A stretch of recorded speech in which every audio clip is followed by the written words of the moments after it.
ایک زمانے میں کیا ہوتا تھا, میری بیٹی کی شادی, میرے بیٹے کی شادی ہے, تو ہم کہتے تھے اچھا چلو ہم ہیلپ کر دیں.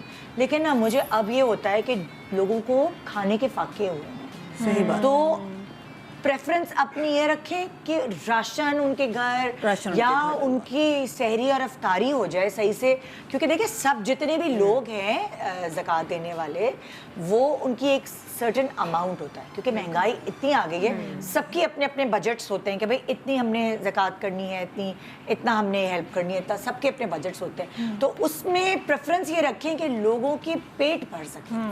بہت سارے لوگ, آپ کو بات بتاؤں, بچپن سے مجھے جو یادیں اپنی مدر کی جو آتی تھی, بچپن سے میری امی کا ایک پریکٹس ہوتی تھی ایوری فرائیڈے, مطلب صرف رمضان نہیں, پورا سال ایوری فرائیڈے ہمارے گھر میں محلے کے سارے بچے آ کے کھانا کھاتے تھے.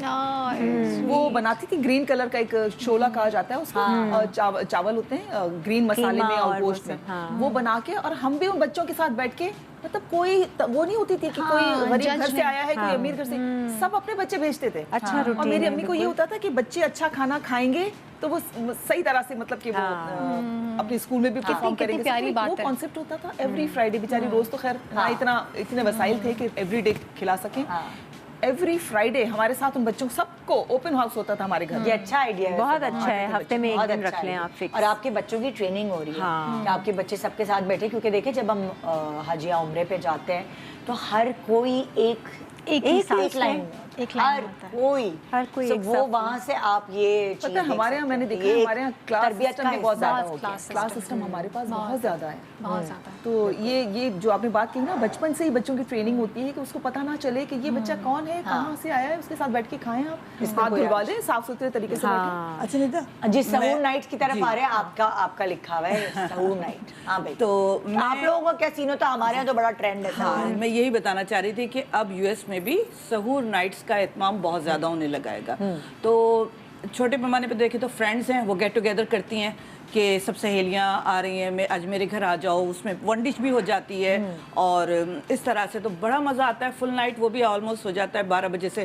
سب پہنچ جاتے ہیں اور پھر نماز پڑھ کے ہی وہاں سے نکلتے ہیں. اس کے علاوہ جو بہت بڑے پیمانے پہ نیا ٹرینڈ چلا ہے وہ یہ ہے کہ ایک بڑا ہال لیا جاتا ہے, جو آرگنائزیشنز ہیں وہ لیتی ہیں, اور اس میں کھانے پینے کے سٹالز لگتے ہیں, اور وہ پوری رات وہ جو ہے وہ آن رہتا ہے گا. اس میں بچے جو ہے نا, ینگ جنریشن اس میں بہت ذوق و شوق سے اس میں پارٹیسپیٹ کرتی ہے کہ میں نے دیکھا. اچھا, جینزیز ہیں ان کو جی ہاں, بہت شوق سے میں خود جاتی ہوں کیونکہ اتنا اچھا لگتا ہے گا وہ, اور اس میں دنیا جہان کا کھانا ہوتا ہے. تو بچے جو ہیں وہ تراویح کے بعد سارے بچے خواتین جو بھی سب وہاں جمع ہو جاتے ہیں. کیونکہ دیکھیں یہاں تو وہ ماحول بنا ہوا ہے پاکستان میں نا, تو ہمارے بچے جو بڑے ہو رہے ہیں ان کو سب کو وہ ماحول مل رہا ہے, لیکن امریکہ میں اس ماحول کو زندہ رکھنے کے لیے آپ لوگوں کو بہت ایفرٹ کرنی پڑتی ہے. میں زندگی میں کبھی بھی عید پر نماز پڑھنے مسجد نہیں گئی, مگر جب میں امریکہ گئی تھی تو میں وہاں پہلی دفعہ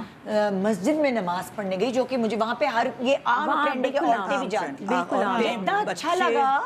اور اس قدر تیار ہو کہ آپ نے تو دیکھا ہی ہوگا کہ ایک لیٹسٹ, ایک سے ایک فیشن, ایک خوبصورت کپڑے خواتین بچے سب پہن کے اور نماز ادا کرتے ہیں. مجھے تو مزہ آیا مسجد میں نماز جماعت میں سب کے ساتھ پڑھنے میں, مجھے بہت ایک اچھا عید والی فیلنگ آئی بہت. اسی طرح تراویح کا بہت زیادہ وہاں پہ اہتمام ہوتا ہے.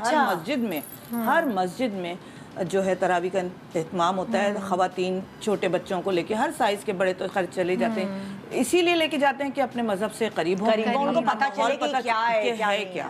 تو اس کے لیے بہت ایفرٹس کرنی پڑتی ہیں. اس میں مسجدیں جو ہیں تمام مساجد بہت اہتمام کرتی ہیں, اور جو ہیں لوگ اپنے بچوں کو لے کے جاتے ہیں, اور اس طرح بہت دھوم دھام سے منایا جاتا ہے یو ایس میں بھی رمضان کا مہینہ. جی ہاں, زبردست.